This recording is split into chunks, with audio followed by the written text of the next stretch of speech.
Hello everybody, Tarak37 here, and welcome back to Let's Solo the Star Wars The Fantasy Flight Games RPG, the first actual session. Um, so where did I just drop him back here? Don't know why token wasn't on there anymore. That's weird. But, here's Boatu Dreth. He is currently on Nar Shaddaa, and actually, just so I can get kind of a good idea of, you know, how things are going, I'm just going to have the GME roll a couple of descriptions for me of which part of, Alright, it is apparently a gratefully boring part of, Nar Shaddaa. So, how I imagine that translates would be that this part of Nar Shaddaa, there aren't, like, a ton of guards, there aren't a ton of, gangs or anything, at least not yet. Let me go over to this map. I did make this map, because I'm GM. Well, one, I made this map so I would already kind of know where and what everything is. But, yeah. But because I'm GM, also, I get a full view of the map. So, yeah. So, currently there aren't any guards, aren't any real... nothing really dangerous yet. So, I'm going to say that just recently Boatu saw the he saw the transmission saying something along the lines of the suspect is Boatu Dreth, since he was the person in charge of protecting the art gallery and he's not been found. It is believed he is responsible for the break-in. I don't know if Boatu's really that interested in finding out who in the heck did steal it. I think he's more interested in, like, he probably feels somewhat guilty about that, but he's far more interested in getting the heck out of Dodge. So, I think the first thing I'm going to do is I'm going to have him roll a streetwise check, and I'm going to say this is 2 difficulty, but I'm going to give him a setback die, because I believe I mentioned in his intro video that he is he was a sheltered person. He didn't really have he had a pretty sheltered childhood, so he probably isn't that streetwise. At least for like the first couple sessions, I'll probably have him have that setback die. Maybe as he learns stuff, I'll just drop the setback die eventually, or I'll just plain forget about it. But he's and essentially what this check is, he is trying to find basically a pilot that is going off planet. And you know what? Just so that you all can kind of see how it works, I will flip a light side point and upgrade the ability. So he's rolling a yellow and a green versus 2 purple and a setback. And we'll see what happens. And then we'll let the dice tell the story. Okay. So, 2 successes and a threat. So that means, yes, he does find... excuse me. Excuse me again. He does find out that there is going to be, he does find out that there is a pilot that is going to be leaving fairly soon for outside of hut space, because that's basically what he's looking for. He's looking for a pilot that's going to get him away from here. I would imagine at minimum he's looking for anybody that's not going back to Nal Hutta, and someone who's leaving fairly quickly.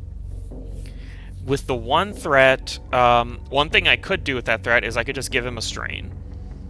And honestly, that's the only thing I'm coming up with at the moment. I'm going to say with 2 successes, he knows of like 1 pilot who's fairly close by. but I will give him a strain. If there was more threat, I might have had like a more narrative thing happen, but in general, with threats, like if it's just one threat, it's tough for me to figure out something to do that doesn't seem kind of too much for, like, it's just one threat. It shouldn't be major. So, there is a pilot nearby, and he's probably directed to that pilot. So, he's going to continue along his way. And let's actually start making a character for this pilot. Let's roll for their identity.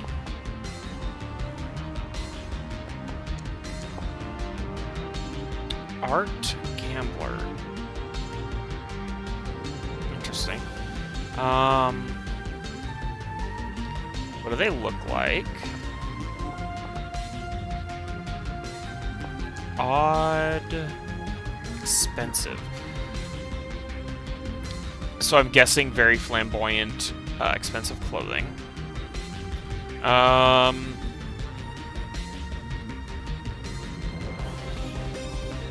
Okay.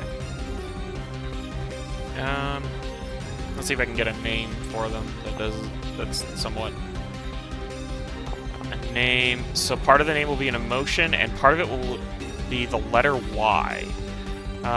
Let's see, alien species, maybe. Sorry, I know I'm rolling a lot, but that's part of the fun for it. Okay, feral... levitating. I think I'm gonna re-roll that. Yeah, I'm gonna just re-roll that, because that doesn't seem right to me. Harsh. Exploitive.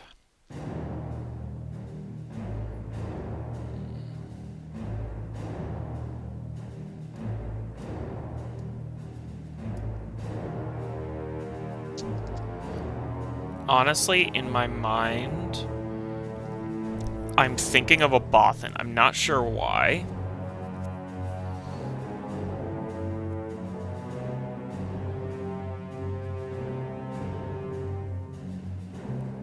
You know what? That's what I'm going to go with. We're going to deal with a Bothan gambler. Let me see if I actually have in my list of adversaries a gambler here. Dandy Gambler.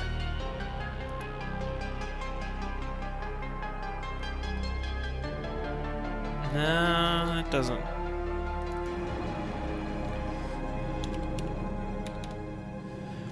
Because I want this person to at least be a rival character, if not a nemesis character.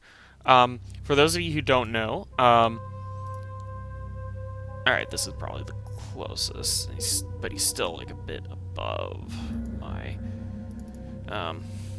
Sorry, for those of you who don't know, okay, so the enemies in this game are split into 3 different groups. You have minions that are essentially a group. Individually, they're not that good, but when they start grouping together, each one adds a rank to a skill that is part of the group. So, for example, a group of 2, one stormtrooper just is rolling green dice. I think they have like 3 in agility, so if they're shooting at you, they're rolling just 3 green dice. If you have 2 of them, though, they're treated as one entity, but they're shooting with a yellow and 2 green. Rivals are a step above. They're each an individual. However, they are missing the strain. And they don't have as many powerful abilities. Nemeses are basically of the same caliber as a player character. They have wounds, they have strain, they have access to a lot of different abilities. So, let's see, what do we have here? Sulliston... Terran Razor actually might work since I had... well... Let's see, Sulliston Pilot for Hire. Nope, can't do that. Unfortunately, Hut cartel pilot. No. Alright, now. This person better have a... Okay, what the heck, guys? Someone... Okay, well, this is a great start as I fumble around for anybody.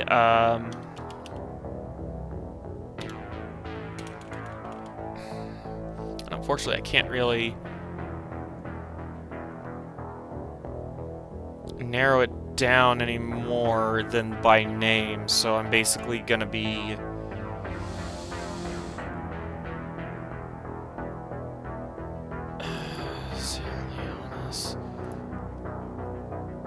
Ooh, Captain. That's actually probably a good one. Captain Bowerick. Come on. Alright,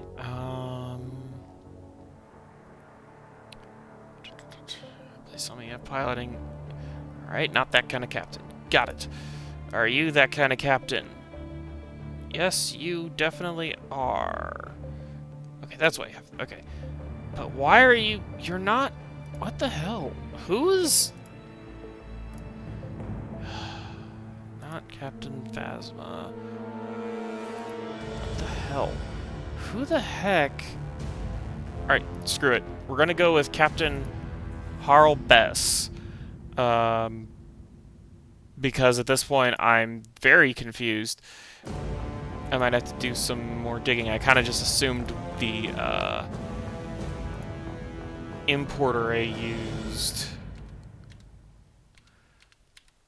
Yeah, we're gonna have to change his name. You know what? I'll call him Yancey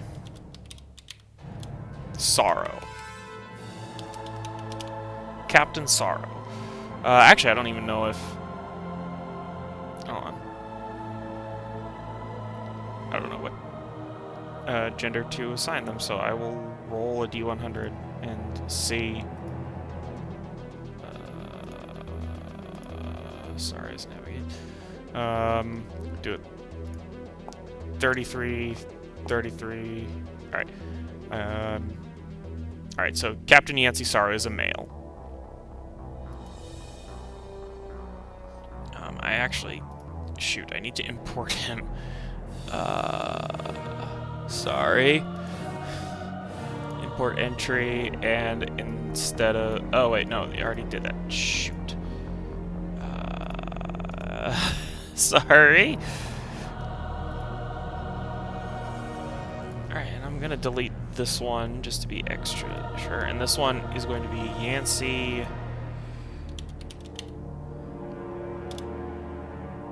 Yancey Sorrow.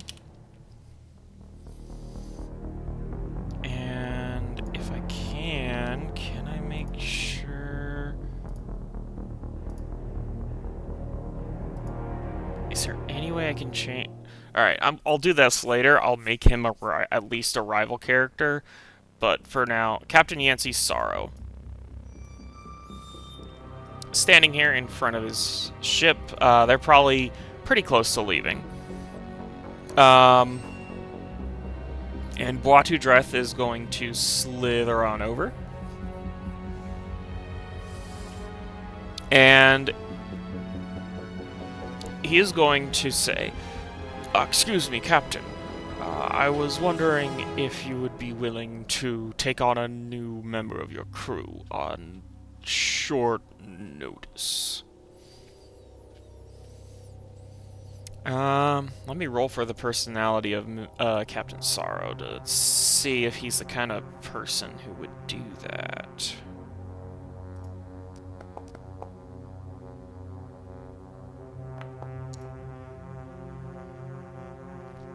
Principled and perceptive. Interesting.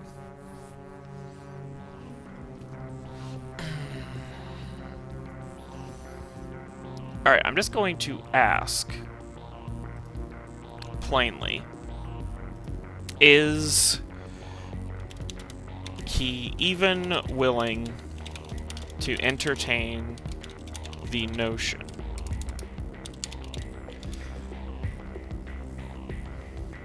Odds,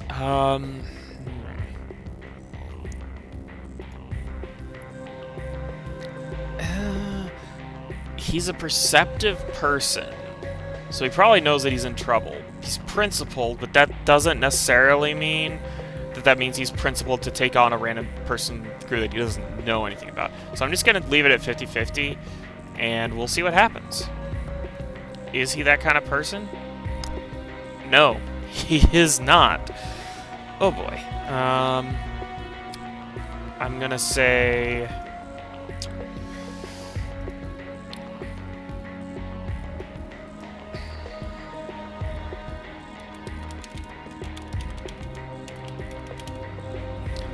Captain Yancey Sorrow. No, at this time he's not. He just says, I'm sorry, pal, but we're just about to leave and I can't have a new member of the crew joining at the last second.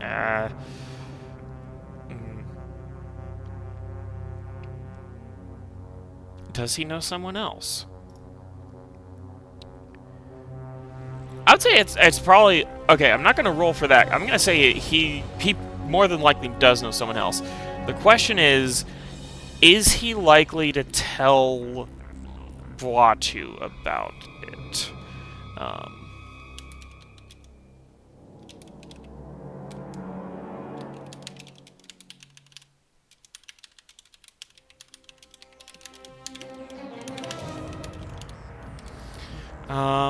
Let's see, he's principled, he's perceptive.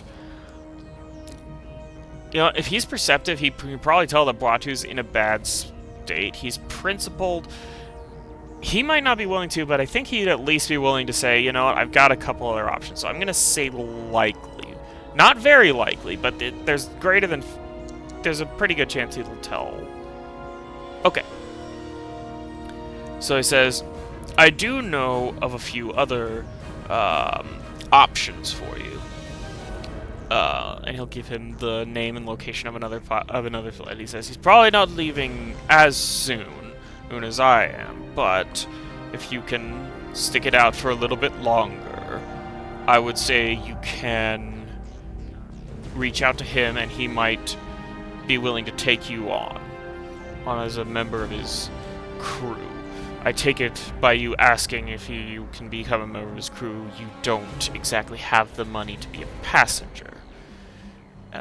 Boatu will kind of slowly lower his head and say, no, I'm afraid I do not have the money to afford passage anywhere. So Captain Sorrow is going to say, well, I think this guy might be your best bet. They are more likely to... they're more likely to take you on, even if I'm guessing from the way you're dressed, you don't have much experience anywhere, do you? And again, Boatu's teases in. Your perception does you credit. Yes, I'm in a bad spot currently. Captain Sorrow will say, well, if that's the case, I hope that I was able to help you at least a little bit. Again, I apologize for not being able to take you on, but it's last minute and can't afford it. Stay safe out there.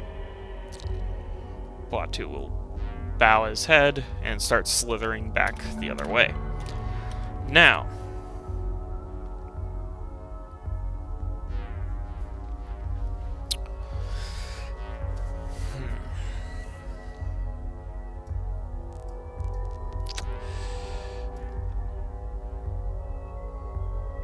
I guess the next question is... Alright, so Boatu is definitely going to go try to find this person. I will try to quickly generate some stuff about this character, such as identity, an executive, okay, an enemy executive. I'm going to re-roll that, because that doesn't make sense to me. Okay, elite victim.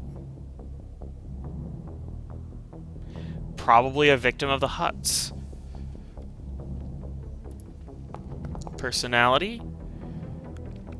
Bad, but likable.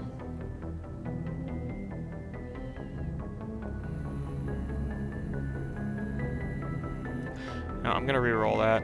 I'm having trouble, and I'm trying to keep this simple. Okay, angry. Okay. Rash. Okay. All right. Appearance, real quick. Scholarly. Okay. Extravagant. Okay. And I think the last thing I'll do is alien species. I'm rolling on alien species a lot because there's a lot of species in Star Wars. And conquering bizarre. Conquering I had something for. Bizarre I don't quite. Let me roll again just to see if I can get some more info. Scientific. Exploitive again. Scientific, exploitive, conquering, and bizarre.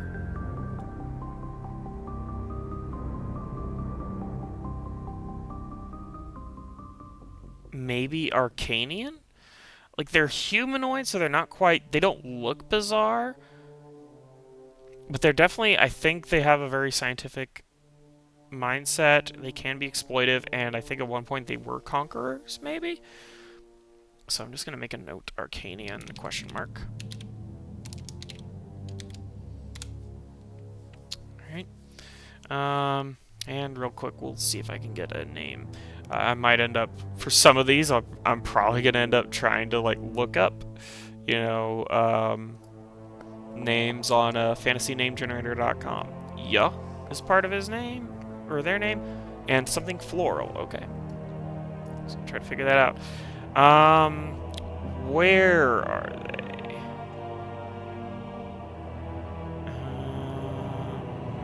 Where are they?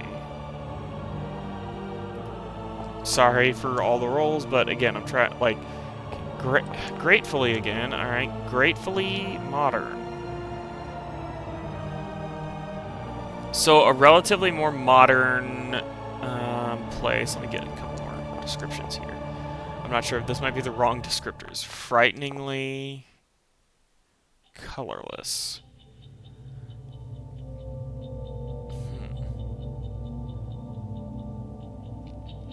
So, not a cantina. Like an office building on Nar Shaddaa? I don't know. Maybe for one of the major corporate... yeah, maybe one of the major corporations has like an office on Nar Shaddaa. So Buatu is going to try to check this out.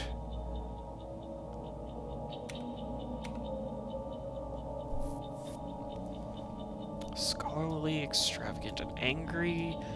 They're angry and rash. They're an elite victim. Alright, let me try and see if I can find a scholar of some kind in here.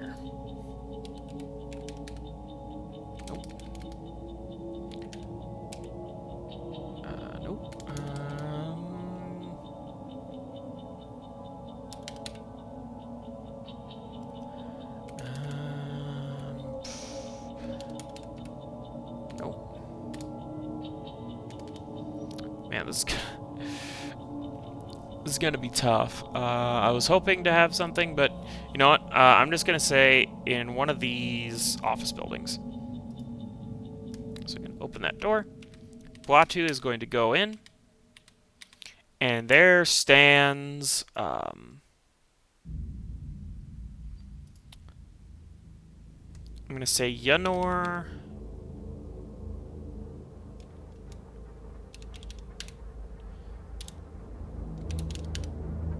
Rose. Yanor Rose. Again, I'll roll D100 and try to determine what gender they are. Okay, she is a woman.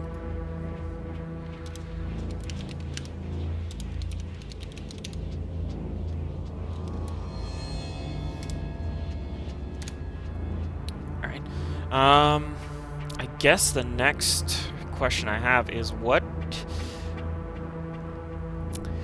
Next question I have. I know I'm rolling a lot of fate questions, but I'm kind of essentially somewhat building the world. Does she have a good opinion of huts?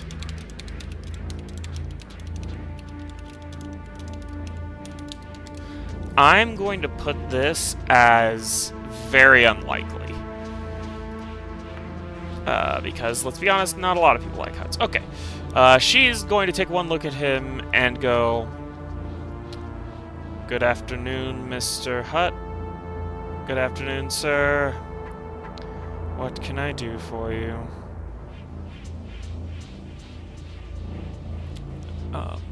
And Boitu's going to look at her and say, "My apologies, ma'am. I was told by the captain out there, Captain Sorrow, that you might have passage on your ship, and you might be willing to take on an extra member of the crew. And I was hoping that I could be that extra member." I'm gonna have him try to lay on the charm for this. I'm gonna leave it at 2 difficulty. I would give a setback, but he has the talent Kill with Kindness that removes the setback die. And he's basically just going to try to convince her. I'm not going to roleplay it out because I'm awful at dialogue, but I'll try to give like as many details as I can. Oh my god, are you kidding me? Oh, of course. I'm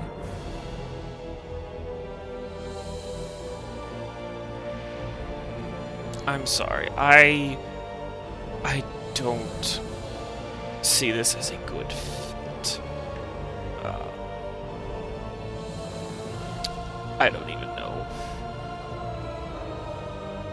how much I'd pay you. And this bot is going to say, I would be willing entirely to just work. You would not have to pay me. You would just have to feed me, and then you could drop me off at the next stop.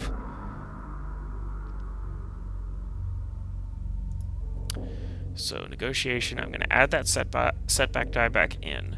I'm going to flip my last light point to upgrade this again. So I'm rolling 2 yellows. Setback dies because she doesn't like huts. But I do think that this is this might be a better chance because, hey, he's basic. I'll give him a boost die on because he's basically offering a much cheaper thing than on top of having to pay for feeding a hut and all that stuff. It's basically just like he's basically just looking for transport and he's willing to work for transport for the price of like basically room and board. He's not going to get really paid anything. So we'll see what happens. Come on. Yes! Okay. Okay, so with a success, she's going to finally say, "All right, I'll take you on. I won't pay you, and with the advantage, you know, I'm just going to get my strain back because this is going to be just huge relief on off his shoulders. With the triumph, I'm going to say that he will get paid a relatively small amount of credits.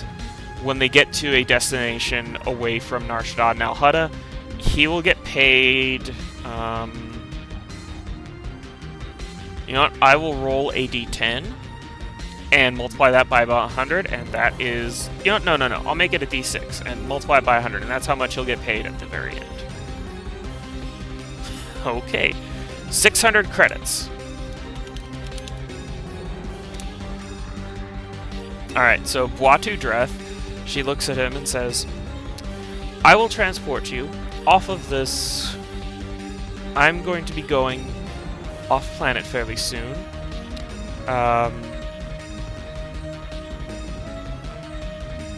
On a bit of an archaeological expedition. And I would not mind having someone to help lift and pack the ship and everything. So, as long as you don't cause us any trouble, when we get there, 600 credits, and possibly more if you're willing to help during the dig, with as much finesse as you can muster. Watu is going to enthusiastically say, "Yes, I am most pleased with this deal. I will make sure you do not regret this decision." And she says, "Very well. I will see you tomorrow morning then." And with that, she ushers him out as he starts to realize, oh dear, come on. Come on. Sorry, I'm trying to use the arrow keys to move him. As he leaves and the door shuts behind him, he realizes, I need to lay low for the night. And as he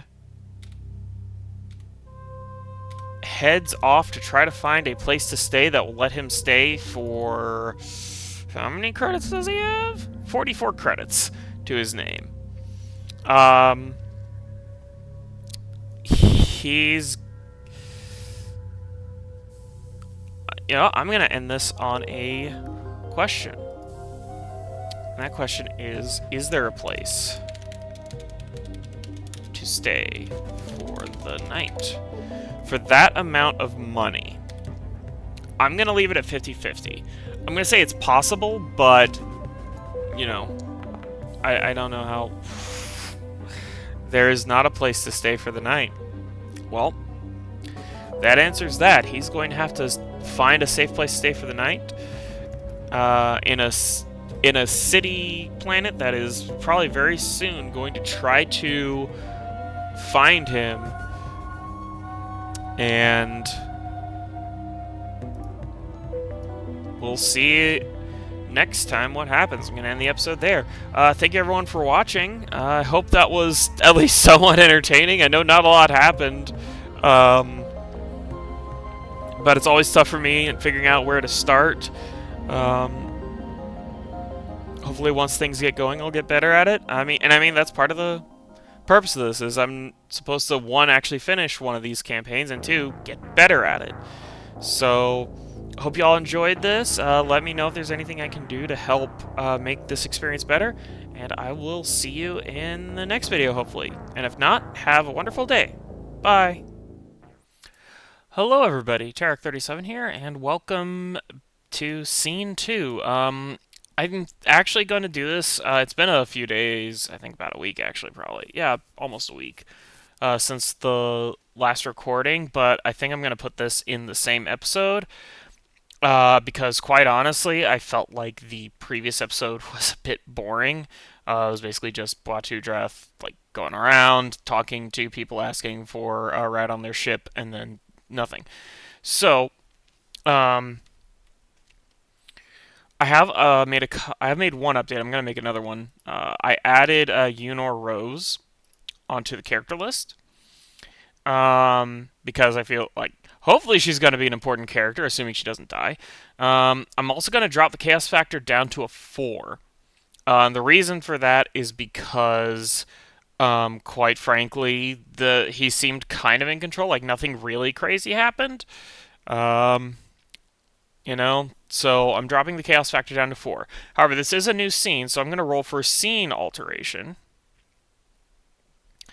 Chaos rank is currently 4, so we're going to see if the... Oh, the scene was interrupted, okay. Oh, an ambiguous event.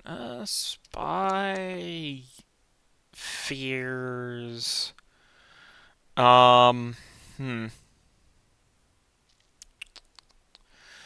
So, ambiguous events, I've been reading up on what they are. They're supposed to be more like flavor dressing. So, basically, like, on the way to...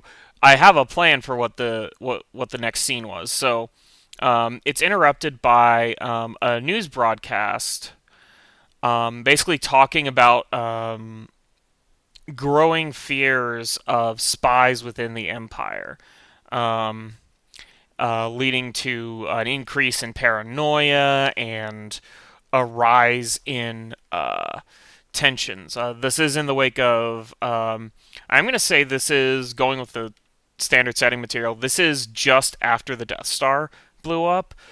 So there's a growing discontent, um, both within the imperial citizenry who now think that, hey, maybe, with the destruction of the Death Star, maybe there's a chance to overthrow the Empire.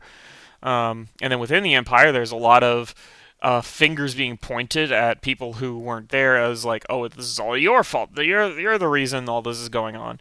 Um, so this ambiguous event is basically just there's an imperial broadcast and a newscaster is basically talking about rising tensions within the imperial hierarchy, questions being asked on who actually was working for the empire and who is a rebel trying to overthrow the empire. Um, with that being said, I am going to say that the next scene is Blatu Dreth is basically wandering the streets. He can't find a place to stay for the night, not with the money he has. And he needs to he's trying to find a safe place to sleep. And along the way, I'm going to say, without rolling for anything, because I feel like this is probably likely to happen, especially on Nar Shaddaa, and now that the news has gone around and presumably there's started to be a price on his head, he's going to be confronted by thugs. Now, I am going to ask a question, and that question is, are these thugs working for the Dreth family? Because there's every possibility that enemies of the Dreth family might be looking for Buatu as well. Kind of like wondering, like, this could be a good ransom opportunity. If he still has the stuff that everyone thinks he has, then, there's something to steal from him. So, I'm going to leave it at 50-50, unsure, because, quite honestly, it probably is a toss-up as to who finds him first. Okay, so these are working for the Dreth family. I'm going to say that the Dreth family has Clatuinian thugs. So I'm going to bring those guys in. I'm going to say there's 2 total.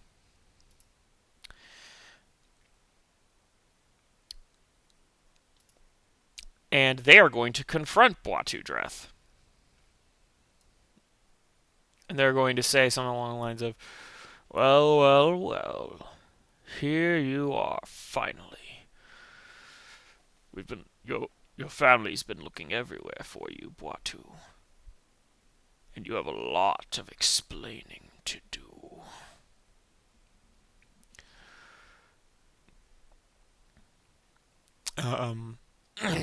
Buatu, kind of looking around in a bit of worry, is going to say, he's going to attempt to see them and say, I don't know what you mean. I'm not that person on I'm not Buatu Dreth. I don't know who that is. This is going to be a deception check. Difficulty deception, I believe, is opposed by vigilance. Their vigilance is going to be 1 red. So I'm going to upgrade the difficulty, but I'm going to drop purple. So it'll be 1 red. I'm also going to throw in 2 setback dice. 1 because Buatu, his face was plastered, so they've got a good look at him. And another one because these people work for the Dreth family. So odds are they are wanting to. They know what he looks like. They have a far better idea of what he looks like than the average person. So I can't believe that actually works. Okay, so a success with 2 threat. I'm going to say with 2 threat, they believe him, but, well, here's my idea. I think they're going to. I have 2 thoughts. One is that they're going to basically say, well, we can still capture him and pretend we got the real Buatu Dreth. Or they're going to start interrogating him more to try to find out, well, do you know where he is? Like, they might think, oh, he must know. There aren't a lot of huts on Nar Shaddaa. So I think it's more likely that they're going to basically start questioning him some more. But I'm going to leave it up to fate. I think it's likely that they're going to interrogate Boatu Dreth. I think it's likely they're going to do that. So let's see what the dice say. If this is a no, then exceptional no. That chaos factor 4 is really hurt me in that one.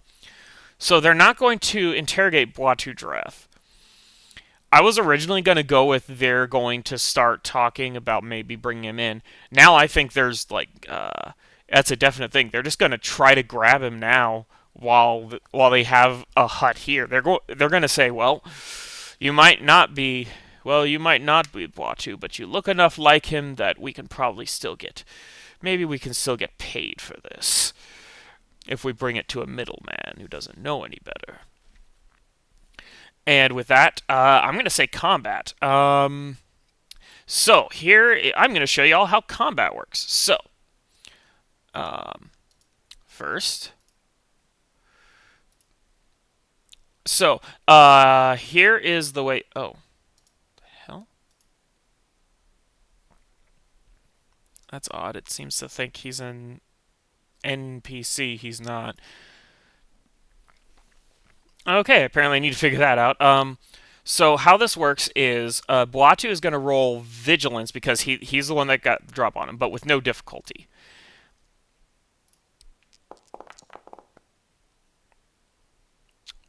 Oh. Shoot, I messed that up. Sorry. Here's how vigilance. Sorry. So what you do is, if you're not the person instigating the fight, you usually roll vigilance. Like, especially if you got the drop. If someone's gotten the drop on you, you roll vigilance.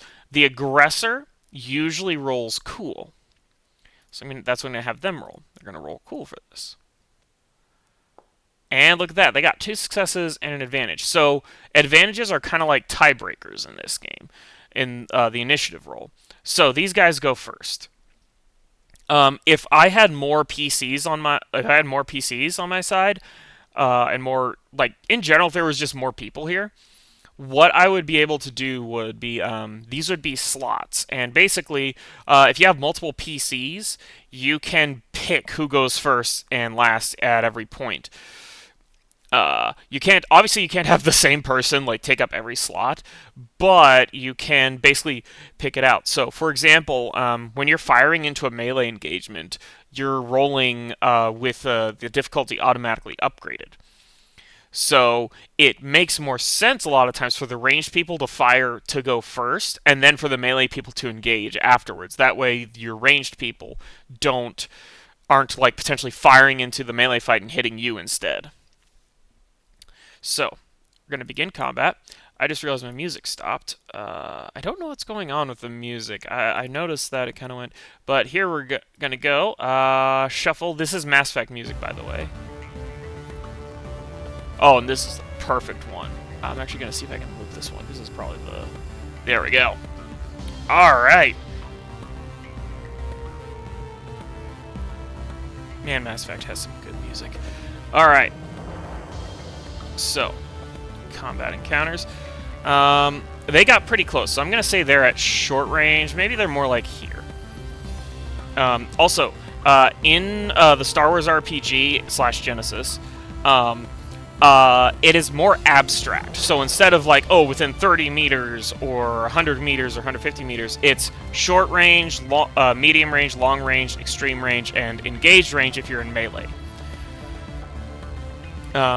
So what they're going to do is... by the way, one of the modules I have actually has this. So they have blast pistols and vibro knives. I think, they're going to set their blaster pistols to stun. And they're going to take a shot. since because they're at short range, they're gonna try to take a shot at him. You know what? I'm gonna flip a dark to upgrade their check. Give them a little bit of an extra chance on this. And we'll see what happens. Oh, thank God. Yes! But they have 4 advantage! That's... Well, let's see, what are the options? I think... No, they can't really do that, because you gotta actually hit for it, but, I think what they're gonna do is... what would they do? I don't think... I technically have 1 melee defense, but I don't think that really matters for this. I think what they're going to do...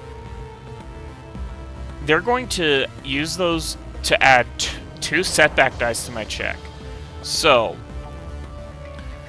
yeah, things are not going to go well for Boatu Dreth on his next attack. Boatu Dreth, I'm going to say he's going to pull out his sword.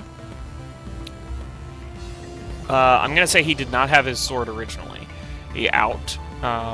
So he's got to spend a maneuver to do that. He's going to spend 2 strain for... yeah, for a second maneuver. Because this is technically his first actual, like, movement. And he's going to move into engaged range. And he is going to attack with his ancient sword and hope that this actually does something. So he's got 2 setback coming in. I can't do... Well, no, I can't do anything else with maneuvers. I could flip that last light side to give me a... No, but I'm not going to do that. That's... Let's see what happens. I... Again, can't believe that this is working out as well as I thought. Man, the force is with me, I guess say. Okay, so that's 6 total damage. Crit 3, so I would need 3 advantage to activate crit. I can't do that, so... no. Why is that not equipped? Okay. So, I do 6 damage minus their soak, which is 2, which leaves me with just 2 damage. Not enough to really take any of them out. Weird. What's there? Okay, good. Wait, soaks. Is there soak 4 or 3? Hold on. 6 minus 3 would be 3. I guess it's 3. That's weird. Okay, whatever. So that's the first round of combat. Let me actually describe what happens. In the first round of combat, the stun bolts go flying next to Boatu Dreth. They don't really hit him like dead on, but the arcs hit him on either side, and they're like... He's struggling a bit, but he slides forward, pulling out the ancient sword, and then swings it wildly, relying on brute strength, and is somehow able to overcome the worst effects and land a good slash on one of the thugs. Next round of combat. Alright, I think they're going to switch to Vibro Knives now. I think now that it's too close, they're switching to Vibro Knives. They don't want to back up. So what they're going to do is they're going to go for Vibro Knives. Ooh, but now that they're in melee, they get a setback dice because that ancient sword gives him 1 melee defense. I am, however, I'm going to flip another dark to upgrade the check on this. And yeah, I don't think there's anything else I can do, so...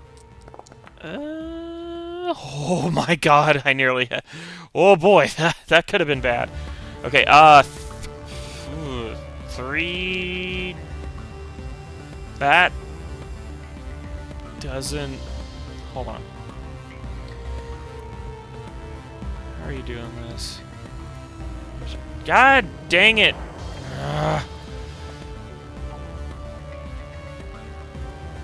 Okay. So the damage is 3 +1, so 4 damage, pierce 2, so 4 damage, ignore 2 points of soak, so that leaves me with 2 soak left. 4 minus 2 is 2. I take 2 wounds. Thankfully, they don't have any advantage. If they had 2, I would be in trouble. Not bad, not bad. The soak is really helping me. Okay. I don't think they're going to do anything else. Ooh, I should have had them use, no, I had them use their maneuver to swap weapons, so that's good. Alright, next up is Buatu Dreth. Their knives kind of, like, dig a little bit into his flesh, but not enough to do any serious harm. It's only a flesh wound. It's still pretty bad, because those are vibro weapons. Vibro weapons can get nasty. So, Buatu Dreth is going to... He's going to spend a maneuver to aim. And he's going to swing his ancient sword onto them. And I think for this one, I am actually going to flip a light point to upgrade my check. And we'll see what happens.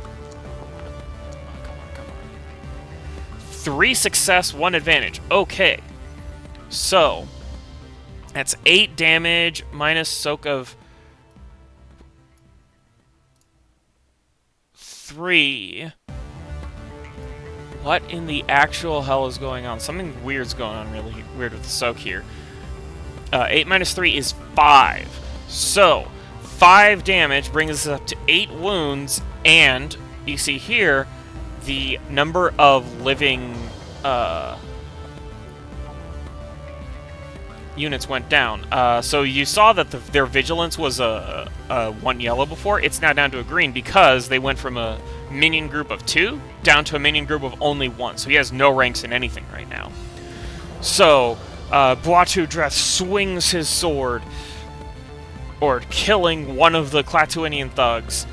Buatu like winces as he does it, feeling for a moment the pain of that thug as he goes down.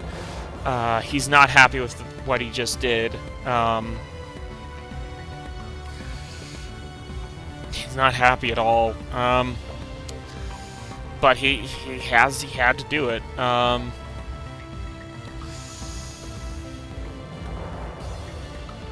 I think that's all he can do. Alright, top of the round. This last remaining thug. You know what? Will he run away? Will he run away? Because that sword did a lot of damage in that last hit. I'm gonna say it's likely. It's now 1-on-1, and he's barely scratched Buatu, whereas he's already taken, I think, a little bit of damage as well now. Yeah, no, he's already taken two wounds, a bit more, and he's down. You know, he's not doing well. So,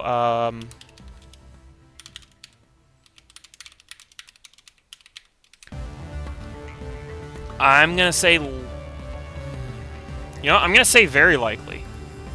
I'm gonna say very likely. Let's see what happens. 36. Yes, I'm gonna say he runs away. Buatu will not attack him as he runs, because that is not the kind of person Buatu is. He's already killed somebody, which he did not want to do. I'm gonna swap over. Let's see.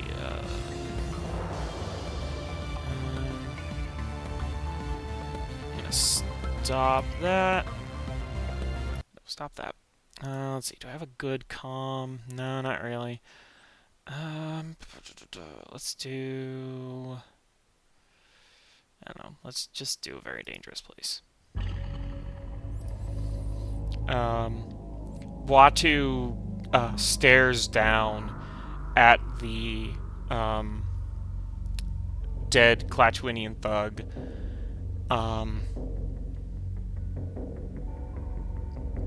You know what? I'm gonna ask, does he recognize him? Is this someone that he knew?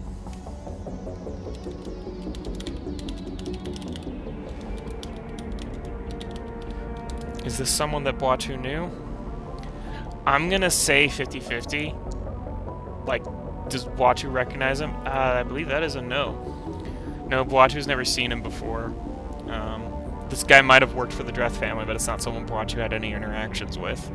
Or at least none that were memorable enough. Um, I think he's gonna like stare down at the thug for a little bit, and then try to move the body somewhere, like in a dumpster. And I think he's strong enough that I don't need to roll for that. Oh, I forgot. With that one advantage, I think he's gonna heal one straight back, so he's done. I think with that, Batu is going to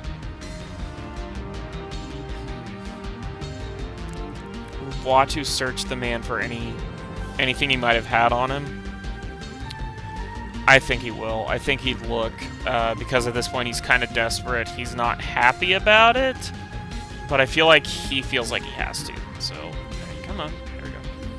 Perception. I'm going to have the perception be a 1 difficulty. Anything beyond, like, the weapons that he might be able to sell. Not really. I'll get his last strain back. Yeah, Batu's... He's gonna spend a little time looking, just like... I don't think he'll necessarily do any, like, last rites, because I don't think he knows any that would qualify for Klaatu Indians. He might know some that qualify for huts, but not in this case.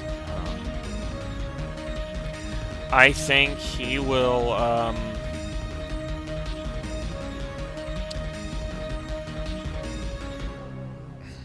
honestly, he's gonna try looking for a place to stay at this point. He needs a place to stay. I'm gonna give him a setback die because of his lack, but I will flip my last light side point to upgrade the check to see if maybe I can get some kind of place where he can stay. All right. He finds a place he can stay for, I'm gonna say, half of his money. It's not great. It's not great, but it's a place to stay. Probably not built for a hut, but at this point he can't. Beggars can't be choosers. He's gonna lock the door as best as he can, and just try to sleep. I think I'll roll discipline to see if he can sleep, and I'll flip it dark and upgrade the difficulty, because this should be something that it should be difficult for him to sleep after that, or at least take some effort. Two success for advantage. He is able to sleep. In fact, I'm going to have that for advantage be he is somewhat able to come to terms with it. He's able to somewhat justify it in his mind as they were going to grab me and take me away. I hated to do it. I hate the way that felt, but at the end of the day, I had no choice. Though I wish it could have gone any other way than that. And when he wakes up, he will feel more at peace and ready to start slithering over to the ship. Actually, let me see if we can come up with a ship name.